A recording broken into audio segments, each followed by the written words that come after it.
today. Just really quick video. I got my notes right here, so if you see me looking away, that's what it is.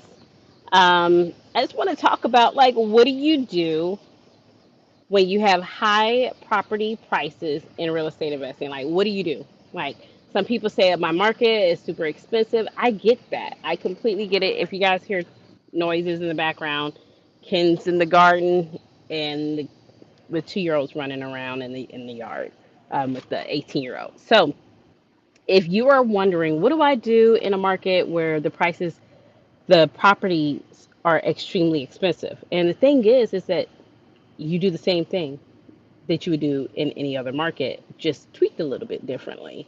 So today I'm just gonna talk a little bit about that. I want to hop on here real quick, um, and just kind of talk to you guys, talk to my peeps. So I just want to welcome you guys all to just welcome. Thank you for joining. So I'm just gonna go ahead and dive right in. I'm gonna move us around a little bit so I look more like I'm not just looking at my notes, but I really am looking at my notes. Okay. So what do we do? Like, what do we do? So I first want to kind of just define what does it mean by high property prices, right? So what are high property prices? So high property prices refer to real estate that is significantly above average compared to other areas. Hold on, I mean, but this is one of those days. Like I'm not looking my greatest, but you know what I am? I'm outside. It's hot. I'm in Tennessee. So if any of y'all are in Tennessee, like y'all already know, it is hot out here. Okay, so I think I'm angled good. Like hair's up, pulled up, doing whatever it does. Um, okay, so the thing about property prices is that they can vary depending on your location, depending on the property type, depending on the market conditions, right? So several factors contribute to high property prices. All right, and I want to go over this because a lot of people want to get into investing and everything. They just think that the prices in their market is too high. And the thing is that we used to live in Nashville, and our market is still Nashville, and Nashville is expensive. So anybody that understands the Nashville market definitely knows that Nashville is not a cheap place to invest in. Okay, so some of the contributing factors to high property prices are location. Again, depending on where you're at, if you're in New York or California, shoot, Nashville is getting expensive. I remember when Nashville used to be so much cheaper to get in, but now it's became a place that people want to have parties at. Bachelorette, I think they said bachelor parties and bachelorette parties are actually number one place to go is in Nashville. So location will definitely um, contribute to high prices on your properties. Economic growth, that's area expressing like strong economic growth and job creation. And I can talk a lot about Nashville and a lot of different areas in the Tennessee area because that's my main market. That's the market that I actually live in. So you'll see that job creation. So when you see Amazon coming and Google and LG and all these different companies, that will increase the property prices. So you need to know that when you're getting in. But the thing is that that's okay. The property prices can go up. You just have to know how to maneuver while you are in those areas. Okay, so supply and demand. So limited supply of properties combined with high demand. So as these new jobs come into the local areas, you're going to see increased amount of people that's going to be coming into that city. And with that increase of people coming into that city, you're going to also see an increase in higher prices because you're going to see less inventory because people are actually going to be buying, right? Government policies, tax incentives. So if you see tax incentives, certain areas have tax incentives for rehabbing. You know, there's areas that give you money just to fix it up. I mean, and this isn't just in our country. I actually saw something the other day that in places in Italy you can buy like a property for €1 if you're an out of state investor, and all they want is you to fix it up because these are dying cities. So governments help control that with giving zoning, changing zoning. Like in my current market, I'm in Clarksville, which is about an hour outside of Nashville, which is actually 4,000 people away from being the fourth largest city. We're about to beat out Chattanooga, and that's crazy to me. Oh, hi, Sophie. So to me, that is so crazy that, yeah, short-term rentals, that's true, Ken. Oh, look, he's on and he's back behind me, adding in. That's great. Okay, so yes, short-term rentals do have a big effect on prices in some areas, and we do find that to be true definitely in Nashville. Like even in our current market, we've got so many different things going on in our physical market that we live in that it's bringing growth. We're seeing zoning changes. We were actually speaking to zoning a couple of weeks ago, and they're telling us that they are actually they're actually looking at rezoning that would normally only be able to house one person is now going to be able to house maybe three people or four families. So they're going to take it where only single family could be on there to now you can put a duplex or a triplex or a quad or some kind of multifamily. So that would definitely change the way the properties are being bought and how many people can live in that one, you know, 6,000 square foot or 8,000 square foot piece of land, how many different families. So that's also something that would definitely start to notice that with that property now is valued at a higher rate because now you can not only just put one house on it, now you might be able to put two houses on it or three houses on it or at least accompany three families, two families. So I don't want to get too deep on that, but I mean, there are other laws and things that can truly impact the pricing. We actually, even in Nashville, and I'm going to talk, and you guys will hear me say stuff about Nashville, but this is not just Nashville. This is happening everywhere. Okay, so in Nashville, for instance, they, a couple of years ago, changed the laws of how they're handling Airbnbs. So what they've done is now if you want to get an Airbnb in Nashville, you have to live on the property or you're going to have to buy somebody's LLC that already had an Airbnb in that location that they can just sell you already packaged together.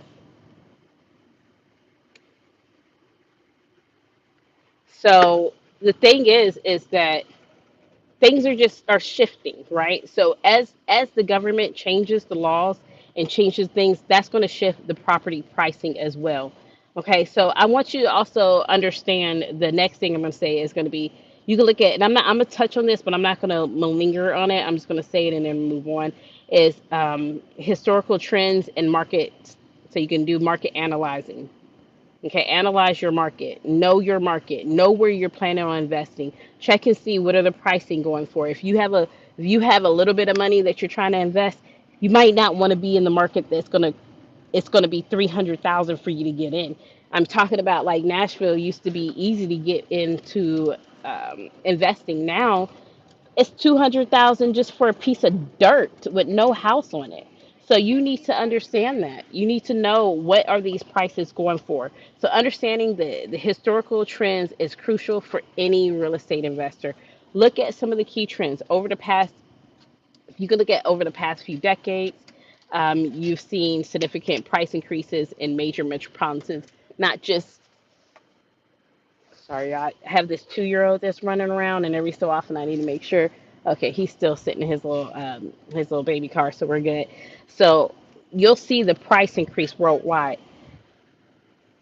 Okay, well, Dad's watching, so that's good to know. Okay, so you'll see economic cycles such as booms that will also heavily influence the property prices.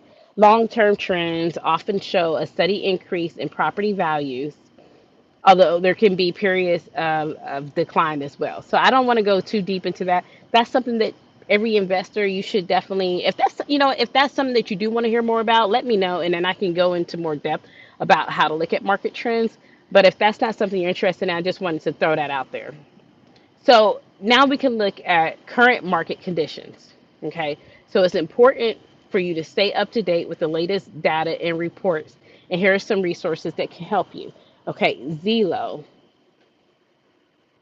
Okay, okay. All right. All right. Y'all, I'm reading my messages as they're coming in and I am so excited right now, but I'm just going to take a little quick pause. I want to say this. Like, we have a property that we're working on right now, this student housing. If you guys look at our YouTube channel and look at some of our other videos, you'll see us doing walkthroughs about it. And we decided we were going to raise our funding, and we are almost at our 50K. We have been raising private money. We have gotten up. We were at 47,000 just a few minutes ago. Just got a text saying that we're getting another 5K in here in the next few minutes. And I am so excited. And I just want to throw that out there. If that's something that you want to learn, shoot, let us know. Like, if you're in these high areas that it costs a lot of money to get in, you might need to raise up some money so that you can play in that market. All right, so I'm gonna get back to it. So, so I'm just so excited. Like I've been psyched all day. Okay, like every like hour we like, oh, did we get it? Did we get it? Okay, I'm just super excited about it. So some of the resources that you can look at when we're talking about current market trend, yes, whoop, whoop. When we're talking about current market trends, is we can look at Zillow and Redfin, and that's good to look at like current listings. You can look at what previously did they sell for. You can look at the sold. So that's a nice way of going. I'm not saying I'm in love with Redfin and Zillow, but I think they definitely have a place to play, and it's great to look at and it's great to see where are all the other pricing. If I'm looking at this property in this area, how much are people actually putting it out there for? How much are they selling it for? What do the properties look like? Am I going to buy this property and it's not going to be, if they have contractor grade, maybe that's not an area I want to go and put a luxury house in, right? Because I'm not going to get the most bang for my buck. You can also look at the MLS. You can look at local real estate market reports, and like these reports like offer insights into specific areas. If there's a specific area that somebody wants us to look in, like I can make another video probably tomorrow. I'm getting ate up by these mosquitoes out here. I got one right here that just popped up. That's crazy. All right, so some of the market forecasts, like to market forecasts can give us an idea of where property prices might be headed. Okay, so it's impossible for us to predict the future with like being completely certain when we're in these markets, but we can analyze them and use various indicators to make educated guesses. Okay, that would be like um, unemployment rates, consumer confidence, housing starts, the number of new residential construction projects, interest rates. So if you're seeing the interest rates go down, that's an indicator as well as when it goes up. Okay. So that also helps predict future changes in the interest rate. So as you see the interest rates go down, housing prices go up. Okay, because more people are going to be out trying to buy it. Let's see. I'm just like this is something that I wanted to talk about, and it's kind of like a series because I know that a lot of people are trying to figure out what do I do in a market when it feels like it's too much money for me to play in. Well, what you're going to have to do when you're in a market that is expensive is you either it depends on. So I'm a kind of deviate from my notes that I have right here for just a second. My question really in that market, the question that I would have in that market is going to be this: what game am I trying to play? Am I doing a money grab? Am I looking for the cash flow, or am I actually looking for something else? Am I looking for the equity in it? Okay, that's going to be my question because the thing is that I can make if I'm going to make $500 on a rental property anyways every single month, and that's my main goal is to get the cash flow, get the $500 every single month. I could go to another market. I can virtually invest in a different market, that price point to get in is going to be less. So maybe I can find houses that are at $50,000 that I can still rent and still make that same $500. But then you sit here and I'm talking about my market right now. Nashville is one of my market. I I'm not going to be able to find a house for 50,000. I can't even find land for 50,000, right? So maybe in that market, maybe I'm looking at, 3 to 400,000 to really get in there and play. But if I'm gonna go in that market, I'm looking just for the cash for the $500. Then maybe it might make more sense to go to St. Louis or Jacksonville, Florida, or Akron, Ohio, or something like that. So you want to keep those things in your forefront of your mind when you're thinking about what is it that I want to do in this market. If you're deciding to be in a high market, like you're going to have, it's going to be a little bit more competition. Maybe instead of being in the Nashville, maybe you look at some of the sub markets around the major metropolitan city that you're in. So if you're in a big city and you're in an expensive area, maybe you should look at the market around you. That's true. That's very true, Ken. Ken, you hear Ken said may have to find a better market or find the money. If it's a deal, you can find the money, and that is true Sunday, Monday, Tuesday, and every other day of the week. Okay. If you find a property that is a deal, I promise you, you can find the money. You just got to know where to look. So we found a deal. I'm just going to talk about our personal experience. We found a deal in a great location, 2 streets from the school. We're actually going to be making it into a student housing. It's a deal, and guess what we did with that? We found the money. If you need to find the money, you can find the money. So there's never, and the thing is, I remember when we first got into this business, first got in back in 2018, and I do remember sitting there like, how do people find money? I don't even know how to find money. If you are one of those people who are trying to figure out how to find money, let us know. We can teach you how to find money, what you need to do it. Okay, because the reality is that there's money out there. You just have to know where to look. You have to be willing to open your mouth up and ask for it. You have to be willing to have a deal that actually makes sense, that you've already structured, and you already know what the all the things that can go wrong plus all the things that can go right. And you need to have a strategy that combats each and every one of them. So if you don't have the money, well, if you have the deal, you'll find the money. Find the deal and find the money. Okay. So I just want to say that if you are one of those people, well, I said I went through my notes way faster than I thought I was, but I just wanted to kind of just introduce like high property prices and what that looks like. Because if you're really in an area, you might need to look at a submarket instead of just focusing solely on the market that you're in. So for us, Nashville's great. Nashville's a booming market. Okay.